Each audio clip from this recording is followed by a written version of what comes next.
నమస్కారం. ఈరోజు మనం ఒక అద్భుతమైన విశ్లేషణలోకి నేరుగా వెళ్దాం. శిలువపై జరిగిన ఒక చిన్న చారిత్రక సంఘటన మానవ స్వభావం మరియు విముక్తికి సంబంధించిన ఎంత గొప్ప ప్రతీకగా మారిందో ఇక్కడ మనం వివరంగా పరిశీలించబోతున్నాం. ఒక్కసారి ఊహించుకోండి, గొల్గుతా కొండ, జెరూసలేం నగరమంతా ఒకటే కోలాహలం. ఎక్కడ చూసినా అరుపులు, కేకలు, సైనికుల కవాతు. ఆ గందరగోళం మధ్యలో 3 శిలువలు.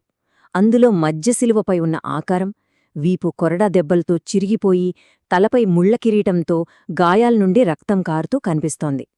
మన మూలాధారం సరిగ్గా ఆ అల్లకల్లోలమైన వాతావరణంలోకి మనల్ని తీసుకెళ్తోంది.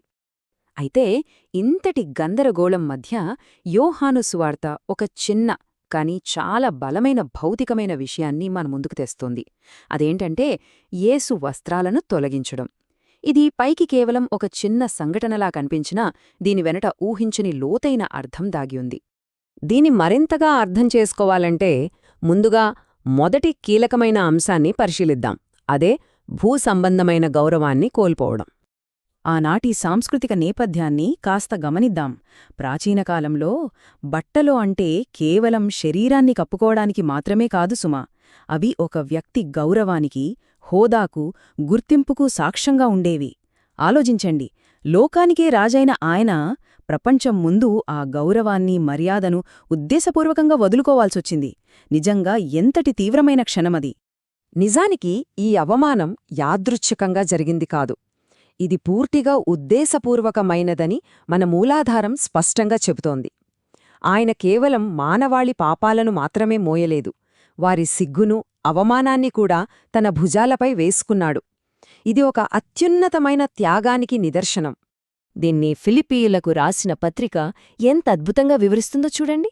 ఆకాశాలను సృష్టించిన దేవుడు మనకు శాశ్వత రక్షణ ఇవ్వడం కోసం తన సర్వస్వాన్ని విరిచిపెట్టి భూసంబంధమైన గౌరవాన్ని కోల్పోయాడు. కాని మనం మాత్రం ఎప్పుడు గుర్తింపు కోసం, గౌరవం కోసం నిరంతరం ఆరాటపడుతూనే ఉంటాం. ఎంతటి ఆశ్చర్యకరమైన వ్యత్యాసమిది! సరే, ఇప్పుడు రెండో ప్రధానాంశం వైపు వద్దాం. అదే తాత్కాలిక విషయాల కోసం జూదమాడటం. మన దృష్టిని కాస్త ఆ శిలువ కింద ఉన్న నేలమీదకు మళ్ళిద్దాం. చరిత్రలోనే అతి పెద్ద త్యాగం అక్కడ జరుగుతుంటే ఆ సైనికులేం చేస్తున్నారో తెలుసా?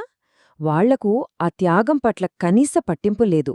దానికి బదులు ఏమాత్రం చలించకుండా ఆ బట్టల కోసం వాళ్లు జూదమాడుకుంటున్నారు. ఎంతటి విచిత్రమైన పరిస్థితి! ఇది అక్షరాలా మానవ నైజాన్ని కళ్లకు కట్టినట్లు చూపుతోంది కదూ. శాశ్వతమైన ఆధ్యాత్మిక జీవితం కంటే మనం ఈ తాత్కాలికమైన, భూసంబంధమైన ఆనందాలకి ఎక్కువ విలువిస్తుంటాం అని మూలాధారం విశ్లేషిస్తోంది. డబ్బు, వినోదం, విజయం లాంటి తాత్కాలిక విషయాలను దేవుడిచ్చే శాశ్వత జీవితంతో పోల్చి చూస్తే అసలు ఎంత చిన్నవి! మరి ఆనాటి సైనికుల ప్రవర్తన చూస్తుంటే నేటి సమాజం గుర్తుకు రావడం లేదు. ఈ రోజుల్లో కూడా చాలామందికి ఇది వర్తిస్తోందని వచనం సూచిస్తోంది. అద్భుతాలకు భౌతికంగా దగ్గరగానే ఉండొచ్చు, ప్రతివారం ప్రార్థనలకు వెళ్తూ ఉండొచ్చు, కాని ఆధ్యాత్మికంగా చాలా దూరంగా ఉండిపోతారు. వాళ్లు ఆ రక్షకుడిని పూర్తిగా కోల్పోయే ప్రమాదం ఉందన్న హెచ్చరిక ఇందులో మనకు స్పష్టంగా కనిపిస్తోంది. ఇక మూడవ అత్యంత ఆసక్తికరమైన అంశం కుట్టులేని అంగీ. దీని గురించే ఇప్పుడు మనం మాట్లాడుకోవాలి. ఈ చారిత్రక ఘట్టంలో ఒక విశేషం ఉంది. ఆ వస్త్రం ఎలా ఉందో తెలుసా? పైనుండి కింద వరకు ఎక్కడా కుట్టు లేకుండా, అతుకులు లేకుండా అల్లబడి ఉంది. విచ్ఛిన్నమైపోయిన, పాడైపోయిన ఈ లోకంలో ఆ అతుకులులేని వస్త్రం క్రీస్తు యొక్క ఆధ్యాత్మిక పరిపూర్ణతకు ఒక అద్భుతమైన రూపకం అనే విశ్లేషకులు వివరిస్తున్నారు. కొరింథీయులకు రాసిన 2వ పత్రికలో చెప్పినట్లు, ఆయన ఏ పాపమూ ఎరుగనివాడు, ఆయనలో ఎలాంటి మచ్చ లేదు, ఆయన ఎటువంటి లోపమూ లేనివాడు. అందుకే ఆయనే మానవాళికి సరైన, పరిపూర్ణమైన బలిగా మారగలడని ఈ వచనం మనకు నిర్ధారిస్తోంది. దీన్ని ఒకసారి మన జీవితాలతో పోల్చి చూద్దాం. మనం మన లోపాలను కప్పిపుచ్చుకోటానికి ఏవేవో చేస్తుంటాం. మతమని, మంచి పనులని, పేరు ప్రఖ్యాతులని. కాని అవన్నీ చిరిగిపోయినా, అసంపూర్ణమైన, అంతిమంగా నిరర్ధకమైన ప్రయత్నాలే అని మూలాధారం వివరిస్తోంది. ఆయన పరిపూర్ణమైన నీతి ముందు ఇవన్నీ పనిచెయ్యవు కదా. ఇది మనల్ని 4వ ఎంతో లోతైన అంశం వైపు నడిపిస్తోంది. అదే ఒక గొప్ప ఆధ్యాత్మిక మార్పడి. ఒక్కసారి చరిత్ర పుటలు తిరగేస్తే ఏదేను తోటలో ఆదాము హవ్వలు దాక్కోవటం దగ్గరనుంచి మొదలుపెడితే నేటి వరకు మనుషులందరూ తమ తప్పులను అపరాధభావాన్ని బాహ్యరూపాల వెనక దాచుకోవడానికి ప్రయత్నిస్తూనే ఉన్నారు కదా. కాని ఈ శాపాన్ని పటాపంచలు చేయడానికే గొల్గొతాలో యేసు బహిరంగంగా అవమానించబడ్డాడని వచనం వివరిస్తుంది. ఇక్కడ మనం అర్థం చేసుకోవాల్సిన అసలు ముగింపు ఏమిటంటే, పాపులైన వారికి ఆధ్యాత్మికంగా వస్త్రాలు దొరకాలని ఆయన తన కవచాన్ని కోల్పోవడానికి అనుమతించాడు. యెషయా ప్రవక్త చెప్పిన ఆ మాటలు గుర్తున్నాయి కదా. ఆయన రక్షణా వస్త్రములను ధరింపచేసి ఉన్నాడని ఈ వచనం మనకు మళ్ళీ మళ్ళీ గుర్తుచేస్తోంది. నిజంగా ఇది ఎంత గొప్ప మార్పిడి! ఈ ప్రపంచం మనుషులను బట్టబయలు చేసి విచ్ఛిన్నం చేస్తోంది.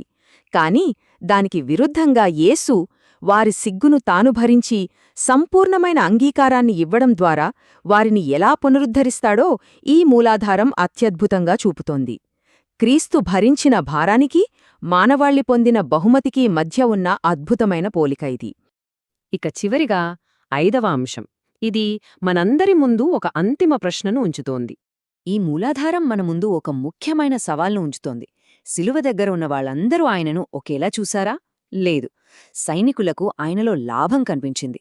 మత పెద్దలకు ఆయనొక ముప్పులా కనిపించాడు. కాని విశ్వాసులకు మాత్రం ఆయనలో ఒక రక్షకుడు కనిపించాడు. ఈ భిన్నమైన స్పందనలు ఒక గొప్ప తాత్విక సవాల్ను మన ముందుకు తెస్తున్నాయి. మరి ఈ రోజుల్లో పరిస్థితి ఏంటి? భౌతికంగా దగ్గరగా ఉన్నప్పటికీ ఆధ్యాత్మికంగా దూరంగా ఉన్న ఆనాటి సైనికులలాగే నేటి సమాజంలో కూడా ఈ కృప పట్ల రకరకాల స్పందనలు కనిపిస్తుంటాయి. కొందరు ఆయనను కేవలం ఆశీర్వాదాల కోసం వాడుకుంటారు, కొందరు పూర్తిగా వదిలేస్తారు. ఇంకొందరు దగ్గరే ఉంటారు కాని ఎప్పటికీ పూర్తిగా శరణు కోరరు. ఈ విశ్లేషణ మనకు ఆ వాస్తవాన్ని కళ్ళ కడుతోంది. మొత్తం విశ్లేషణలో మనం గ్రహించాల్సిన అత్యంత కీలకమైన అంశం ఒక్కటే. పాపులకు రక్షణ వస్త్రాలను ప్రసాదించడం కోసమే యేసు తన వస్త్రాలను కోల్పోయాడు. ఆనాడు తీసివేయబడిన ఆ వస్త్రాలు నేటికి ప్రపంచానికి ఈ అద్భుతమైన, శక్తివంతమైన సందేశాన్ని వినిపిస్తూనే ఉన్నాయి. కాబట్టి అసలు సమస్య ఆ చారిత్రక వస్త్రాలకు ఏమైంది అన్నది కాదు. ఇంతటి గొప్ప కృపను చూపిస్తున్న ఆ రక్షకుడి పట్ల ఒక వ్యక్తి ఎలా ప్రతిస్పందిస్తాడు? మన సమాధానం ఏంటి అన్నదే అసలైన ప్రశ్న. ఈ లోతైన ప్రశ్నను మీకే వదిలేస్తూ ఈనాటి విశ్లేషణను ముగిద్దాం. ఆలోచించండి.